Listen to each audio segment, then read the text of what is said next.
जिंदगी जैसे पहेली, जैसे कि कोई सहेली। जिंदगी जैसे कहानी, थोड़ी नई थोड़ी पुरानी। कभी चाबुक, कभी चॉकलेट, कभी रौनक, कभी धक्कम पेल। ये भी हो सकता है, वो भी हो सकता है, बट ऑलवेज रिमेंबर, लाइफ में कुछ भी हो सकता है।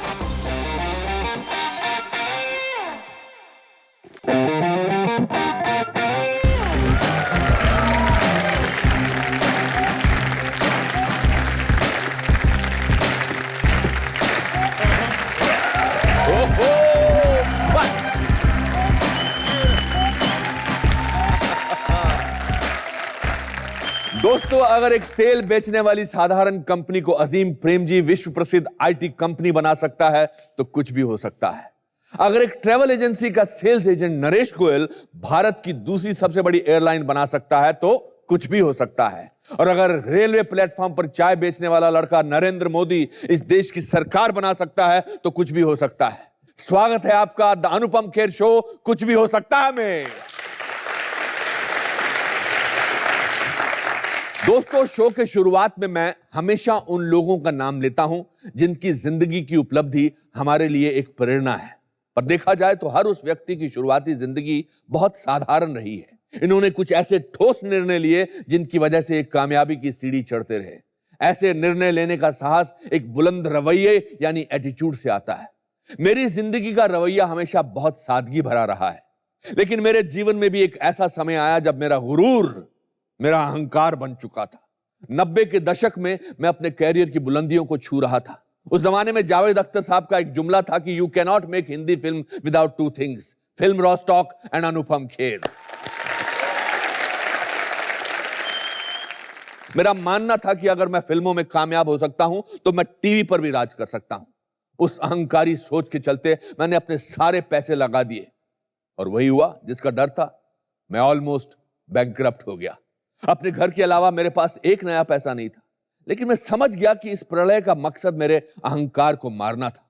और यहां से मैंने एक नए रवैये के साथ अपना जीवन शुरू किया और आज मैं उस मुकाम पर हूं जो सिर्फ एक सपना सा लगता है। इसीलिए तो मैं हमेशा कहता हूं दोस्तों कि लाइफ में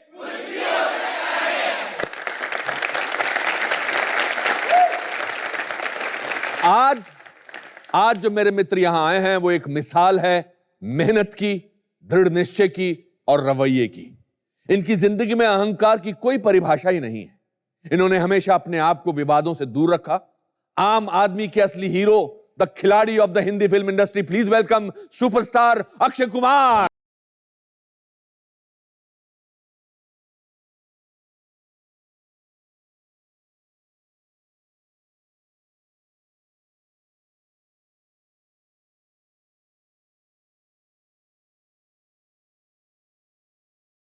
अक्षय, आपको गले मिलकर बड़ा अच्छा लगता है।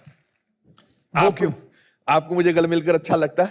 पहले मैं ये जानना चाहूंगा कि मुझे गले मिलकर आपको क्यों अच्छा लगा? बिकॉज आपकी नहीं, ऐसा कोई मेरे में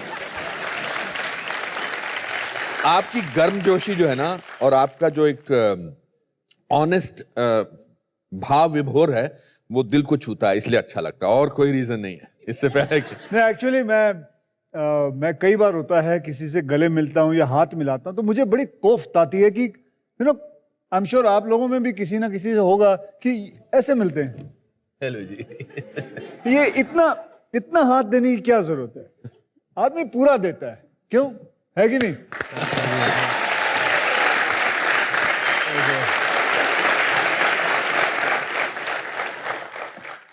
आप हर चीज शिद्दत से करते हो और मुझे वो बहुत अच्छा लगता है। मैंने आपके साथ 16 फिल्में की हैं। आपने पिछले 22 साल में कम से कम 120 फिल्में की हैं और उससे पहले आपने बहुत कुछ किया, बहुत सारे पापड़ बेले हैं। आपका बावर्ची होना, कुक होना तो शायद सबको पता है, लेकिन मैंने पता किया है कि आप बांग्लादेश में भी काम करते थे, ढाका में जी। आप कैलकाटा में भी काम करते थे और आप मोहम्मद अली रोड पर कुंदन की ज्वेलरी भी बेचते थे। दिल्ली से लेके आता था, वहां बेचता था। उन दिनों के बारे में बताइए। देखिए, बैंकॉक के बारे में तो बहुत सारे लोगों को पता है। सर, ऐसा है कि आपने पढ़ाई की, कितनी पढ़ाई की आपने?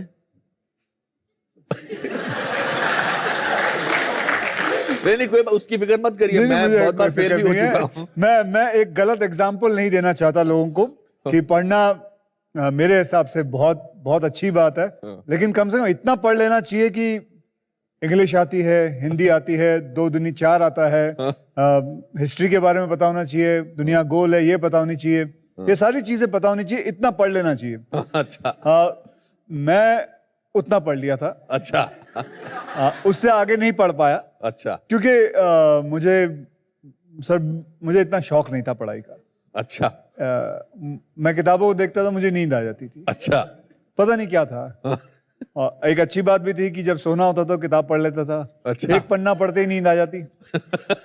तो लेकिन my father used to always tell me, Akshay बेटा इतना पढ़ लेना कि ताकि कभी किसी के सामने खड़ा हो तो बात कर सके। हाँ मेरी फादर की इच्छा थी कि मैं पढ़ूं, बहुत पढ़ूं, और मेरे फादर लेकिन ये भी जानते थे, मैं कहता हूं मेरे फादर जैसा सबको फादर मिले, मैं इतनी बड़ी बात कह रहा हूं क्योंकि उन्होंने मुझे हमेशा समझते थे, वो जानते थे कि मुझे स्पोर्ट्स में दिलचस्पी है। ठीक है बेटा, तू जितना पढ़ना है तू उतना पढ़, लेकिन स्पोर्ट्स में करना है ना, मैं तेरे साथ हूं। मेरे साथ वॉलीबॉल खेलने चलते थे, किसी के भी पिताजी आते नहीं थे देखने, लेकिन मेरे फादर हमेशा रहते थे। He used to act like a water boy, मतलब सबके लिए पानी लेके जाना, ऑपोजिट टीम वाले को भी पानी पिलाते थे। तो मतलब आज मैं समझता हूं मेरे अंदर अगर स्पोर्ट्स के लिए इतना जज्बा है, इतना प्यार है, तो उन्हीं की वजह से है, क्योंकि उन्होंने मुझे कभी रोका नहीं, किसी बात पे टोका नहीं। ये अगर वो चाहते तो मुझे कहते पढ़ाई के अंदर घुस, और मेरा दिमाग इतना नहीं था, मैं नहीं इतना पढ़ सकता था, मुझे नहीं मजा आता था पढ़ने में इतना। ठीक है, मैंने उतना पढ़ लिया, मैंने 12वीं कर ली, बस उसके बाद मैं नहीं पढ़ पाया। मुझे स्पोर्ट्स स्पोर्ट्स स्पोर्ट्स, सारा दिन खेलना, सारा दिन खेलना, सारा दिन खेलना। And that part my father understood it very well. He himself was an accountant, and उन्होंने कभी फोर्स नहीं किया मुझे। फैंटास्टिक। तो आपने पढ़ाई जितनी भी कर सकते थे आपने की, उसके बाद आपने क्या किया, आप कहाँ गए? उसके बाद then I went to Bangkok. Bangkok चला गया क्योंकि वही सबसे सस्ता मजबूत टिकाऊ देश था जहां मैं कुछ मार्शल आर्ट सीख सकूं, एंड वी कुड अफोर्ड। और तभी 22,000 रुपये की टिकट होती थी जाने के लिए, आने जाने के लिए। मुझे अभी भी याद है कि क्योंकि वो 22,000 में भी 18,000 मेरे पिताजी ने किसी से लोन लेके किया था, तो वही देन मुझे भेजा गया था। So that's it. आपके पिताजी आपको एयरपोर्ट पे छोड़ने आए थे? हाँ जी, आए थे, बिल्कुल आए थे। क्या what is that one lesson that he gave you? Because अब मिडिल क्लास फैमिली में जब बेटा देश से बाहर जाता है तो बाप आमतौर पे कोई ना कोई ऐसी बात कहता है जो मन में रह जाती है। व्हाट उन्होंने क्या बोला था आपसे? मुझे मतलब कोई ऐसा कोई लेक्चर वेक्चर तो नहीं दिया था मुझे, बस बस इतना ही कहा था, बेटा ध्यान रखना अपना और सीखना उधर, और मस्ती कम करना, क्योंकि सब जानते हैं कि बैंकॉक एक मस्ती वाली जगह है। और तो बेटा अपना आराम से रहना और काम करना। और बॉम्बे में आपको पता लग गया था कि आपको एक वेटर की? हाँ, एक वेटर की नौकरी मिल गई है, क्योंकि मुझे कोई ना कोई नौकरी तो करनी थी जी, कुछ ना कुछ करने के लिए। तो वो एक नौकरी मिल गई थी और घर भी मिल गया था। वो उसी रेस्टोरेंट के ऊपर छोटा सा एक घर था जहाँ 5-6 लड़के साथ में रहते थे हम लोग। You remember the name of that restaurant? उसका नाम था metro guest house. Metro guest house. और आप पहुंच गए वहां पर वेटर बन के? हाँ जी, मैं वहाँ चला गया, तो वहाँ मैंने काम करना शुरू किया। तो सुबह मैं सारा दिन काम करता था, शाम को थाई बॉक्सिंग के लिए रोड के ऊपर ही सीखता था। फिर कहाँ गए आप? उसके बाद फिर मैं ढाका चला गया, ढाका में काम करता था। बैंकॉक में कितने अरसे पर रहे थे? मैं 4-5 साल उधर था। 4-5 साल? 4-5 साल था, फिर लेकिन वापस भी आया करता था। मैं एक्चुअली काम करता था कैलकाटा, ढाका, बैंकॉक। पता वो लोग होते हैं ना, आई एम श्योर दिल्ली से बहुत सारे लोग जाते हैं ऐसा काम करने के लिए, कपड़े का काम करते हैं। हाँ, लेकिन कैलकाटा से ज्यादा जाते हैं क्योंकि कैलकाटा से बैंकॉक ज्यादा नजदीक है। अच्छा। और वहां से टिकट जो थी उस वक्त 14,000 की थी। टिकट के मिडिल क्लास के लोगों को टिकटें कितनी याद रहती है? सब याद है, सारी याद है मुझे। उस वक्त के सारे जितने भी पैसे थे उस वक्त सब बहुत मेहनत से निकलते थे पैसे। उस वक्त एक फॉर्म भी होता था, P form. I don't know अभी लोगों को पता है कि नहीं, क्योंकि मैं कैलकाटा में I used to work in a travel agency. अच्छा। तो उसके अंदर मैं काम करता था, तो पी फॉर्म भरना, फिर वीजा लेके आना, टिकटें लेके आना, तो वो सब कर फिर आपने मोहम्मद अली रोड पर ये कुंदन की ज्वेलरी का कहाँ से, मतलब मैं एक हिसाब से ऐसा भी लग रहा है मुझे कि आप नॉट उस समय को सोच के नहीं बट एमलेसली कुछ चीजें कर रहे थे, आप ये कर रहे थे, आप ट्रैवल एजेंसी, बहुत मन में एम क्या था, करना एम क्या बस यही था, चाहते थे? सर्वाइवल। सर ऐसा होता है कि कुछ भी काम मिल जाए वो बहुत बढ़िया चीज होती है। कुछ भी काम, कोई अगर बोलता है कि कुंदन की ज्वेलरी लेके यहाँ से फिर वहां बेच सकता है, एक बार यहाँ वहां जाने से 6,500-7 हज़ार का फायदा हो जाएगा, तो चलो ये करके देखते हैं। तो फ्रंटियर मिल में जाके फिर बेचना, फिर वापस आ जाना। एक तो कमाल का किस्सा है सर, मैं बताना चाहता हूँ कि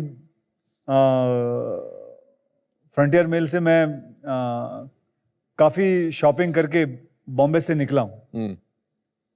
और अगर आप भी गए होंगे, मैं बहुत बार फ्रंटियर में से गया और बिना टिकट के भी एक नहीं, बार मैं गया टिकट लेके जाता आप था। टिकट लेके जाते मैं टिकट लेके जाता था क्योंकि मुझे बहुत डर था। और मैं शॉपिंग यानी कि करीबन फैशन स्ट्रीट से मैंने करीबन 4,500-5 हज़ार रुपए के सामान खरीदा है, अपने कपड़े खरीदे हैं और सारा सामान मैंने रखा हुआ है और जा रहा हूँ और चंबल में डाकू आ गए, मेरे बोगी के अंदर आ गए और मैं यूं सोया हूँ। अब मैं सोया हूँ, ऑब्वियसली जरा सी आवाज होती है तो आंख खुल गई, मैंने देखा डाकू है। अच्छा, मैं बोला बेटे अब कुछ मत बोलना, चुपचाप आराम से सोए रहना।